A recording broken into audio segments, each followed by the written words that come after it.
Hagmann broadcast, and we're now tonight being hosted by the Ted and Austin Brower duo of the Ted and Austin Brower Show. So we thank you so much for listening. And I've got a really informative guest on who came on, Pastor John Torrel. He was on my show about 2 months ago, and we were just deluged with emails of how he explained what was going on with these Sabbateans and who they were. And I'm kind of going to turn it over to you tonight. And I also want you to tie together, John, on what happened, who these guys are, how they're trying to resurrect their serpent God, how they feel that God was split into two beings, all of the stuff, this crazy stuff they believe. I want you to discuss that, who Sabbatean was, and what the ties to the Whitehouse is through Kushner and through Cabal, through the Cabal, the Kabbalah, and through the Shabbat sect of Judaism. So go ahead, Pastor. Go ahead and start with who these guys are and why they feel as though that their God is the right guy and how they're trying to get him out of the pit. The Kabbalah actually is a teaching that goes back to the time of Moses, and this is when the people of Israel actually got split into two parts. The majority of the people stayed with Moses, but the Kabbalist simply teaches this, that when Moses went up on the mountain to meet God, he met the bad God, which they say is the evil one.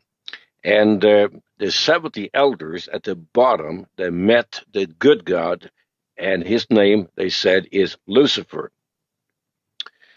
Now, the Kabbalistic teaching simply was developed further by King Solomon, and the teaching that they had, which is what they are at this core of the Kabbalah, is that when God made a creation, he got confused, and a portion of him fell into the bottomless abyss and took the form of a holy serpent. And the holy serpent now is stuck in the abyss, and he's also the future Messiah that is going to change things in this world. So the Kabbalah is met around 500 years or so before Christ, and the decision was made, we have to get this serpent up out of the abyss. It can be done in two ways. Either we make everyone good on this earth, or we make everyone bad on the earth. And they decided it is easier to make people evil than to make them good. And thus, the theology of this Kabbalah teaching is that in order to bring the serpent up from the abyss, you have to sin. And the more you sin, the faster you can get him up. Now, Jesus encountered this, and John the Baptist encountered this. I'm skipping a lot of stuff here because we have in the Old Testament a number of the prophets, for example, Isaiah attacked this, Jeremiah attacked this. But in Matthew 3:7 and Matthew 12:34, both John the Baptist and Jesus called these Pharisees, the Sadducees, Pharisees, and leadership, he called them you vipers, you sons of vipers, in other words, serpents, which meant that Jesus knew that the Kabbalistic system was there. So the Kabbalistic system is a parallel system to the gospel. So when God selected Abraham to bring forth the Messiah, Satan said, fine, I will also go in and I will select people from the line of Abraham and to simply bring them and to have my Messiah. So then things kind of simmered down, and it was not until about 1300 that we had Isaac Luria, who was a Kabbalist, and he had established himself in a village called Seifert, which is up around the Lake of Galilee. And he is the one that really furthered the Kabbalistic thinking. And then the next one that came on board here was Sabbatai Sevi. And Sabbatai Sevi worked together with, he had a prophet called Nathan of Gaza. And so Sabbatai simply deeply involved and trained in the Kabbalah, decided that in 1666, he was going to proclaim himself to be the Messiah. Now, you got to remember this, that the number 666 is a Kabbalistic number. It was a number name for King Solomon, and 666 is a holy number they have, and which is also indicating that it's going to be the Messiah is going to have that Kabbalistic number. Now, both we had here Sabbatai and Nathan were empowered with spiritual powers. Nathan had the gift of praying for people that were sick. For example, when they were praying for people, they would fall, they would be called slain in the spirit, and they had all kind of manifestations. And so what happened was that a large number of the Jews living at this time accepted Sabbatai as the Messiah. In 1666, Jerusalem was under the Ottoman Empire, and so he went up to the capital of the Ottoman Empire in Turkey, and he simply got an audience with the Sultan, went in there and said, "I am the Messiah. I am taking over. It is time for you to abdicate." Instead, he was arrested and thrown in a clink and held in a prison for some time. He was brought back, and the Sultan simply said, "You have two choices. Either you convert to Islam, or we will cut your head off right now." At that time, Sabbatai took off his Jewish hat and all the other things he had, threw them on the ground, spit on them, and said, "I am now a Muslim." When this news got out, people were shocked, but then Nathan stepped up and simply said this, Sabbatai has now paid for the sins of all Jews. By the way, the Kabbalistic people simply believe salvation is only for Jews, not for Gentiles. So Nathan now began to preach and say that because Sabbatai has done this, he has paid for the sins of all the Jews, and now the road is open for salvation. So in those days, they had ships. They didn't have anything else but they traveled with. So the news spread up into Germany, Holland, Poland, and other nations. But the majority of the Jews after 1666 became followers of Sabbatai, and they simply believed that by believing he was a Messiah and then repenting of their sins, they would be saved.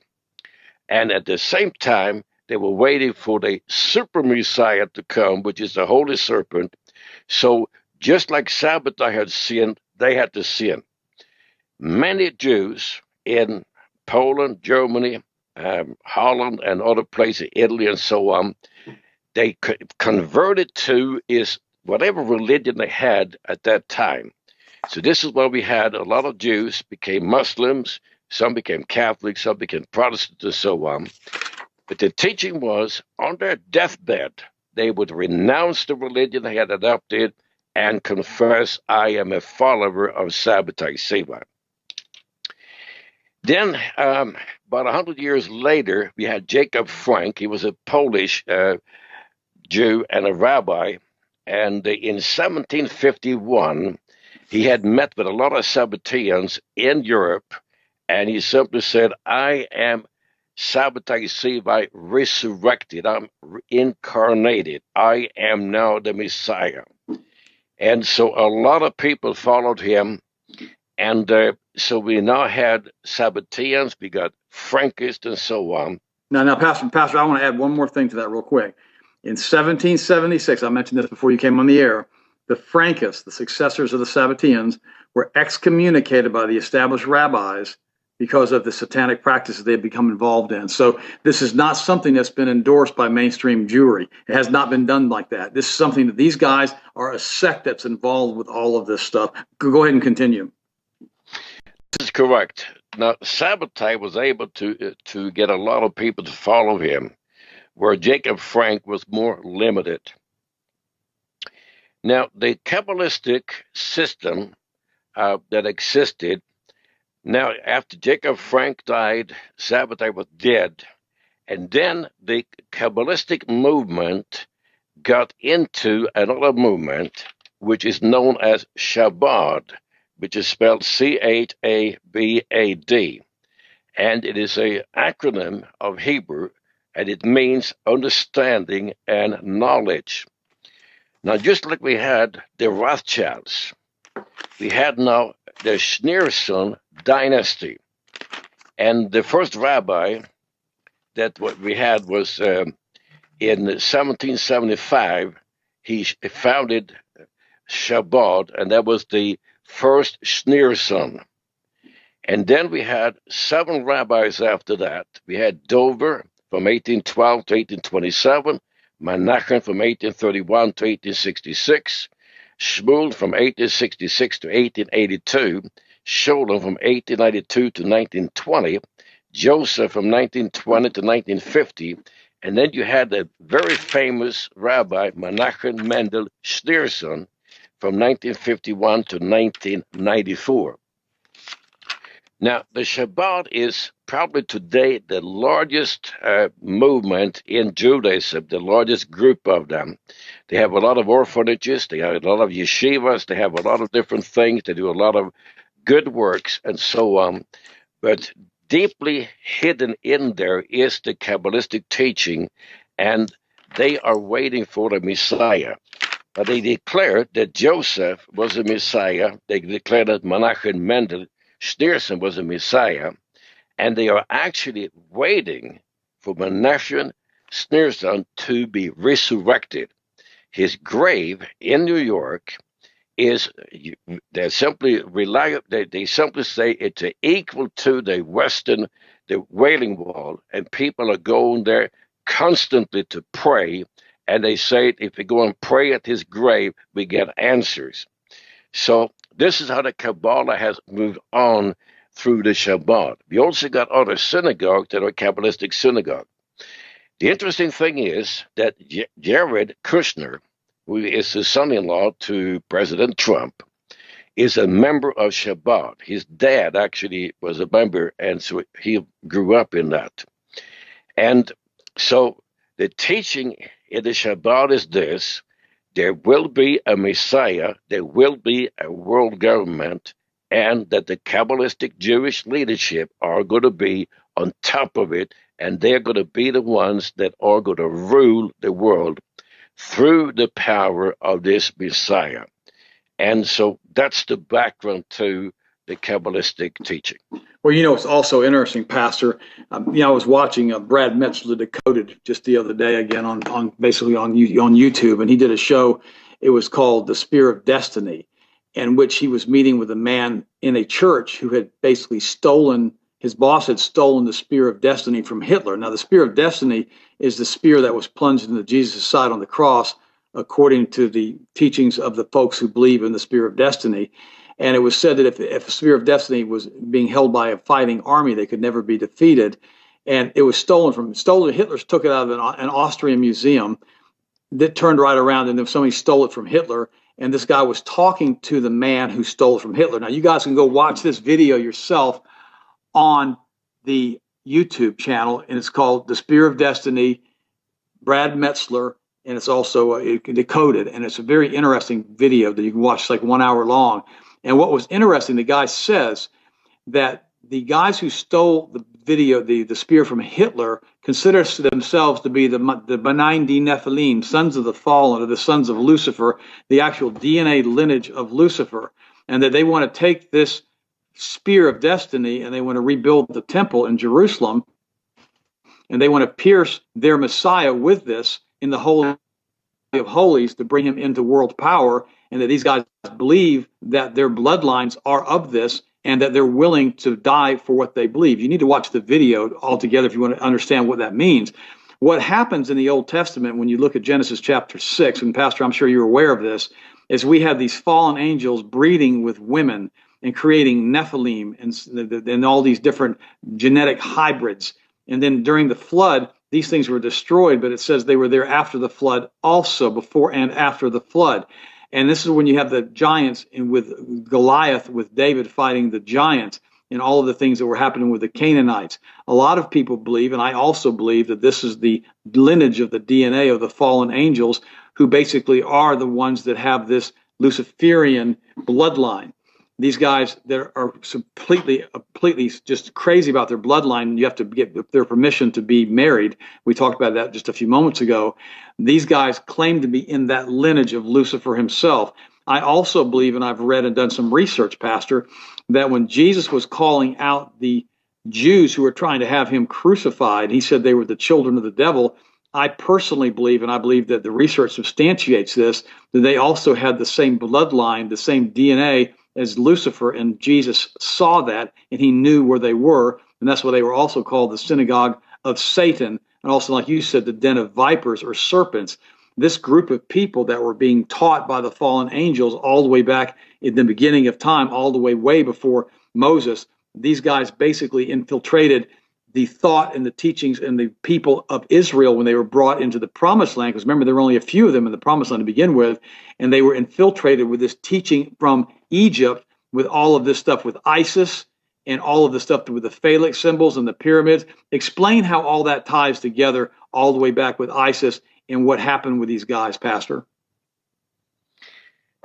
When the Israelites came out of Egypt, the Bible talks about that there was a mixed multitude that followed them.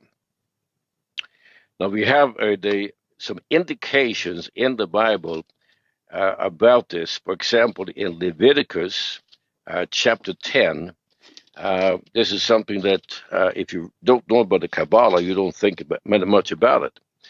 But in Leviticus chapter 10, we read this: "And Nadab and Abihu, the sons of Aaron, took either of them his censer and put fire therein, and put incense thereon, offered strange fire before the Lord, which he commanded them not.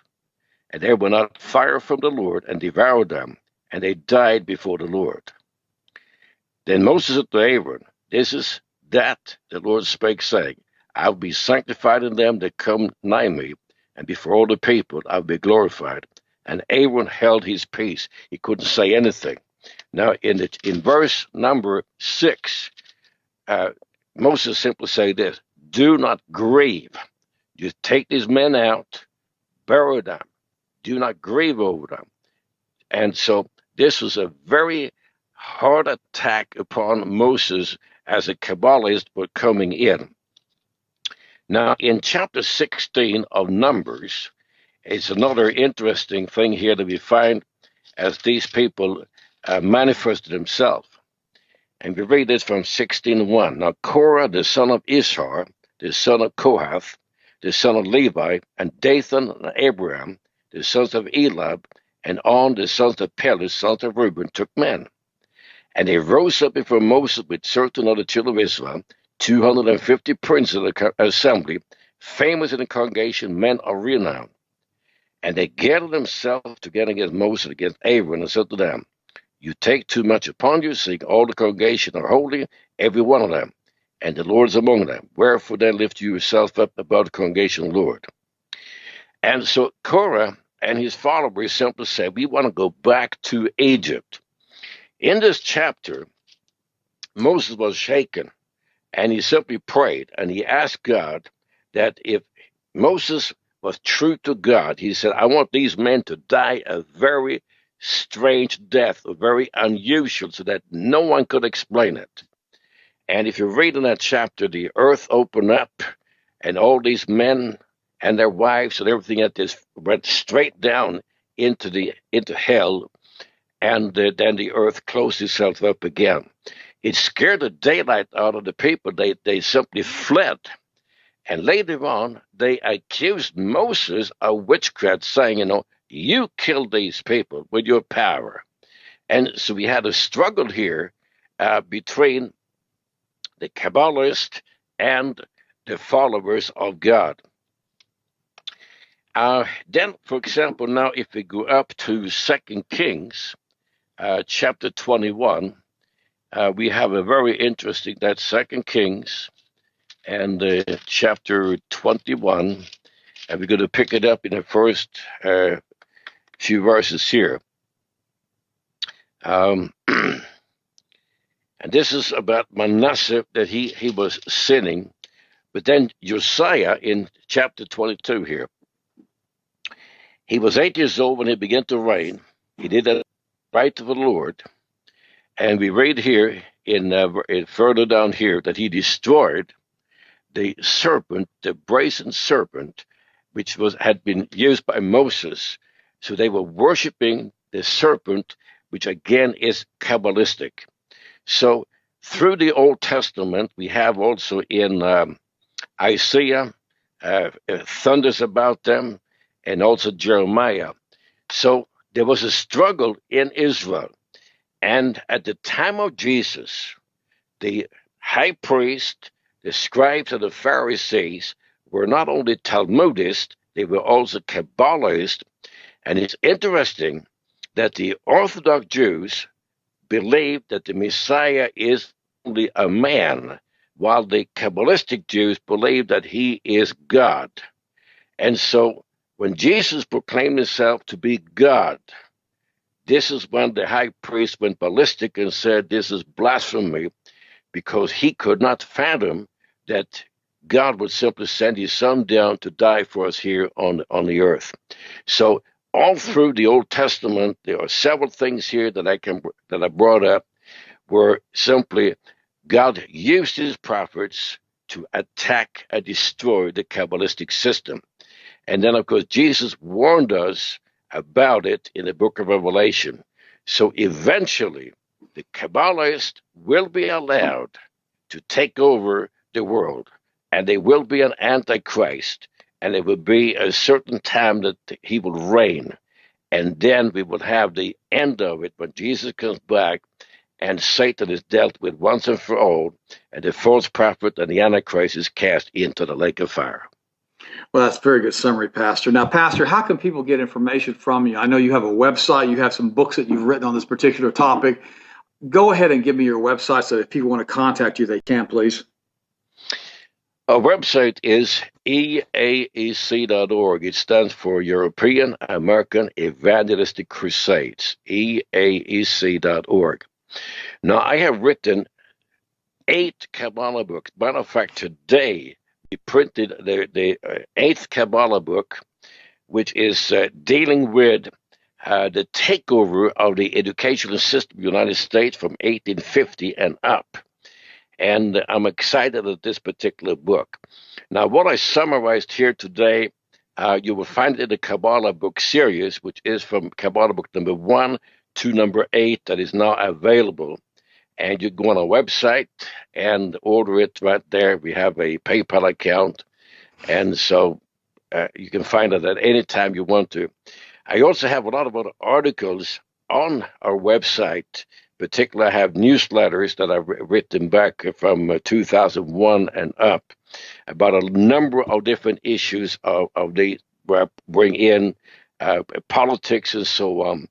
And like Ted talked about the spirit of destiny, that was a very powerful move of Hitler when he went himself to Austria.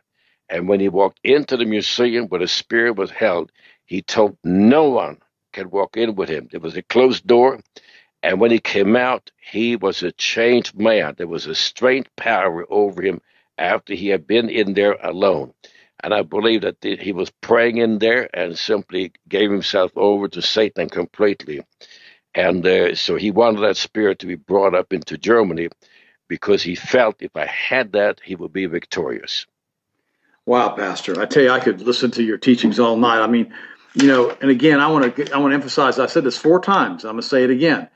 This is not mainstream Judaism. This is the group of people that practice the Kabbalah. These people are more likely, you better call them basically sorcerers and wizards and witchcraft. I had a medical doctor who's a friend of mine, and he's also Jewish, and he went to New York City, and he wanted to learn to speak Hebrew, and he went to one of the Kabbalah synagogues. And he asked them to teach him Hebrew. He wanted to learn the language of his forefathers. And they found out he was a born-again Christian. And they said to him, you really don't understand what we do and who we are. We're not like the Old Testament Bible when we do Kabbalah. We're more like Harry Potter with warlocks and witches and spells, etc.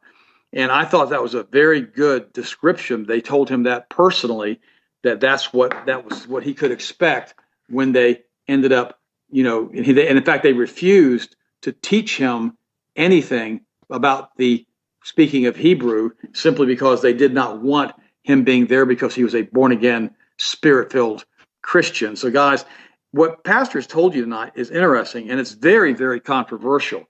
So I want you guys to do your own research on this. And you can start off by listening to one of the top Jewish scholars in the world. He's dead now, but the video you can watch on YouTube is Dr. Rabbi Marvin Ontelman.